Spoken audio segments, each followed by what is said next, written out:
Well, shit, I'm running out of time. I thought I was going to have more time to review these, so I'm going to have to, I don't know how quick I'll get all of these up, but maybe it'll be good for me to take some time in between each of these reviews. But for now, we're going to talk about Enemy. I probably won't get to review any others today because my kids are coming, but that's all right. So, Denis Villeneuve, this is his first American film with some amazing American actors here. Of course, Jake Gyllenhaal, who is a favorite of mine, one of my favorite actors working today. You've also got Melanie Laurent and Sarah Gadon, who, God, Sarah is just, she's just seriously one of the most beautiful women on the face of this earth. This movie is very Hitchcockian. And trust me, I get it. People who watch this and are confused as shit. But I've watched it a couple times now, and I think it's a flat out masterpiece. Like, and I really think like pretty much every film from here up, even fucking Incendies, I think is a masterpiece as well. So I'll say from Incendies on, every movie he's made since has been a fucking masterpiece. Like 10 out of 10 perfect films. Like every one of these is fucking like a 10 out of 10 for me.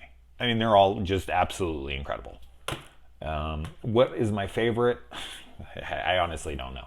I'd say Sicario is probably my least favorite. And the reason that would be is because it's the most straightforward of the films.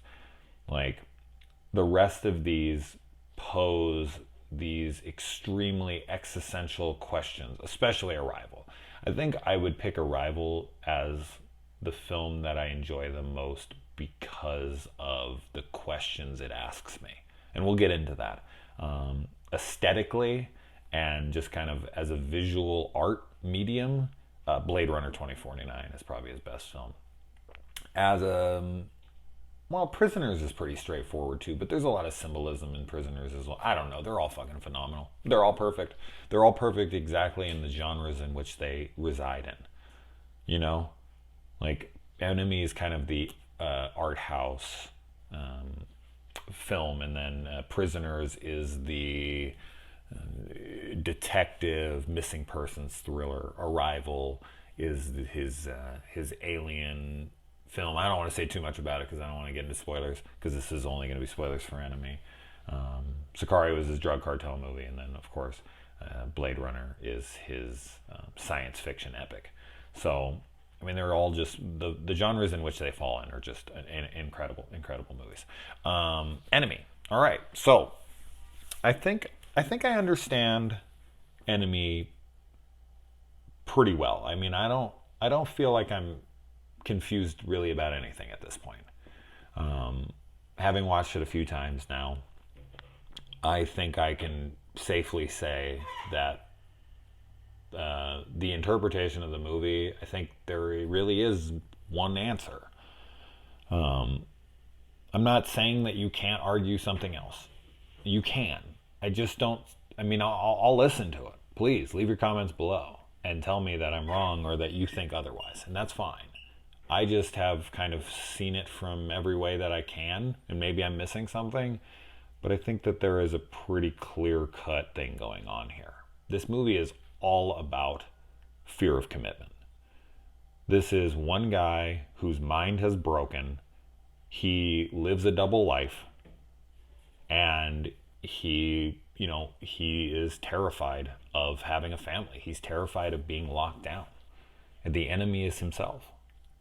And the enemy is, him trying to come to grips with the fact that he is, a cheater, that he can't commit to one woman, and he sees women as spiders. He sees them as these creatures that lock you in their web and suck you dry, and that's kind of illustrated throughout the film.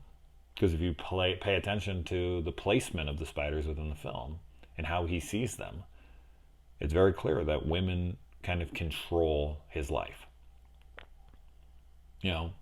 Like after he has an interaction with his mom, then it shows the big spider that's taken over the city. Like this spider was his mother, the big spider. That's the symbolism for his mother, who controlled his whole world. And then the other spiders are the women. And then he gets off on these women in these sex clubs who crush spiders because he, you know, he has the desire to crush the spider.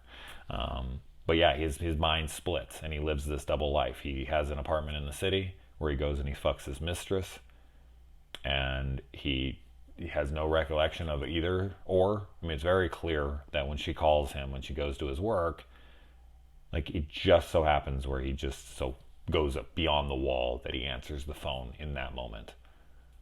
Like she calls, and of course she waits until he gets around the corner. She knows. She's well aware. Like she even illustrates this at the end. Like, how was school? And people could take that as like, oh no, she just knows it's the other guy, and she's like, I'm okay with this guy being my husband now. Like I'll take what I can get, kind of thing. I think that maybe where people are going with that, but no. There's only one guy in this movie. This is why they're never seen together. This is why they meet in a fucking hotel. This is why no one sees them interact. They very much are the same person. 100%. It's just that we don't have the revelation in this movie. This isn't spoon-fed to us like it would be in Fight Club or something like that. Not that Fight Club isn't amazing. I mean, I think that's another perfect 10 out of 10 movie as well, but that's just a different kind of film. And that's very much, handed to us. This is a film that you need to watch a couple times and break down and kind of write a dissertation on. Like, you've got to really understand what's going on in this movie. And yeah, I mean, just the repetition of things. I mean, there's a lot of cues that he gives you throughout the movie. When he's talking about dictatorships and he sees relationships, it's dictatorships. He sees, the loss of control. And he even talks about how the first time it's tragedy and the second time it's a farce. And that the repetition of things. Repetition is very heavily prominent throughout the film. They use it as a cue throughout. He's talking about it in his classrooms, the repetition of things. This is what he's teaching his students. This is his core belief. That's why he teaches it like that. Like, he's afraid of dictatorships. He's afraid of control. And so he goes to these sex clubs and he has his affairs. And then he tries to kill off the enemy, which is his, the cheater self, the actor guy, the guy who went out and he had the midlife crisis and he tried to become an actor, and as opposed to like taking the more serious job by having a real family. But yeah, I mean, it's interesting that the roles are reversed. It's interesting that the more grounded one is the one that's having the affair, and that the cheater, because she even says, like, in the movie, like, who is she? Like, is that her again? Like, it's very clear that Melanie Laurent's character is the mistress that he's been cheating with. But he's just so, gone. I mean, they even have the same scar on their body. There's no doubt that they're the same person. I mean, even if they're identical twins or clones or whatever people would be going for, they wouldn't have the same scar in the same place. And plus, it's very evident. There's one scene in particular where I just feel like this is 100% evidence, and I can't see anyone arguing otherwise. Earlier in the movie, he holds up a torn picture of him to the picture of his acting self, and then when he goes to the apartment where Sarah Gadon's character lives, he walks in and he picks up a photo of that exact same picture that is not ripped, and Sarah Gadon, his wife, is in the picture with him. Why would he have that picture unless he's that character? He has that picture because he tore it up. He tore her out of his life. Very symbolic. He tore her right out of his life, and when he walks into the house, he sees that exact same picture. Why would he have that picture? He never even knew that guy existed before. So anyone who's arguing that he's not the same character is just wrong. I don't see any other way around it. It's very obvious that he is this guy. And that the car accident and everything, that's in his head. Even though we hear the detail, like we hear the radio at the end talking about a car wreck, we don't hear any details. Like, I think that's just to mislead. I think, or, maybe you just heard that because he killed him off in his head. But you can see, like, when he has those dreams, like he's dreaming about this stuff, he's fantasizing, he's pacing back and forth in the house when he's having this frantic moment with the girl in the car and eliminating her from his life and them killing themselves. And then as soon as he's faced with any temptation at the end, when he gets the key to the sex club, he's like, hey, I gotta go out tonight. And when she hears that, she's terrified. She's terrified because she knows that this is never going to end, that she's never going to get her fucking husband. So when he walks in the room and he sees this scared spider, that's how he perceives her. He perceives her as a spider, and the reason she's scared is because she knows what she's looking at is the guy that she thought maybe would stay. Because she was like, you stay. Like, I want you to stay. I want you to be here. I want this care. Like, she knows the split personality. And there's even more cues. Obviously, she goes to his mother, and he sees, earlier in the movie, he's like, I want blueberries, the married one. And she's like, oh, I get you blueberries. And he's like, I don't like blueberries. And she's like, yeah, you do. What are you talking about? That's very much, obviously, he's the same guy. There's no fucking denying that. So I just know that people argue this, and it's like, the movie's very clear that this is the same dude who has a horrible fear of commitment. And as somebody who has had a horrible fear of commitment my whole life, I'm hoping I'm over that. I really am. But I've fallen into these patterns. I've seen, women in different ways for sure. So this definitely lines up. There's my father. Talking about fear of commitment. I'm just kidding.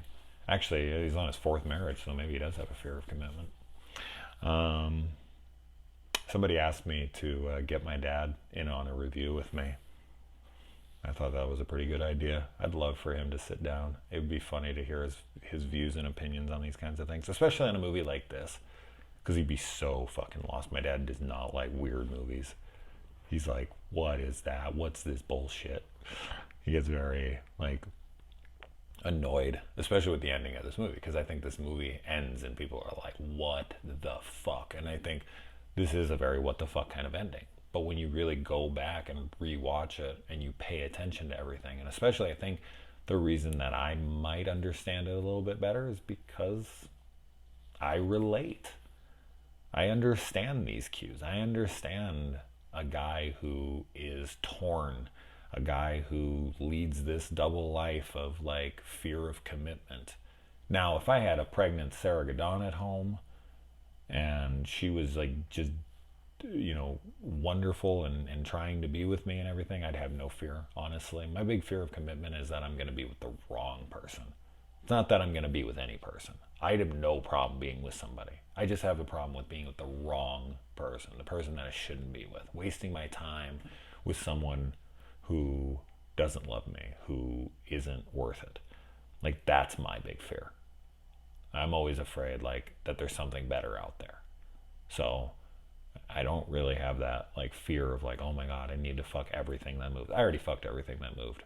Okay, I'm past that point in my life. The person I'm looking for now, I just want it to be good. As long as they're good, I'm ready. So, but I definitely was terrified of commitment. I was terrified of commitment. And I was, living double lives and sleeping with multiple women at times. And so maybe that's why I get this movie a little better. And of course, because I've watched it a few times now, and if you really, really pay attention, you can kind of see these things.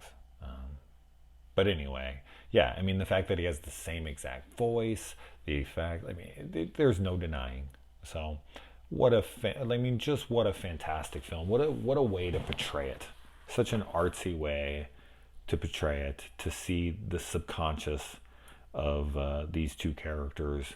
I guess, who is the real character? I guess Daniel St. Clair is the actor's name. Then Adam, right, is the history teacher. Which, was she aware he was a history teacher?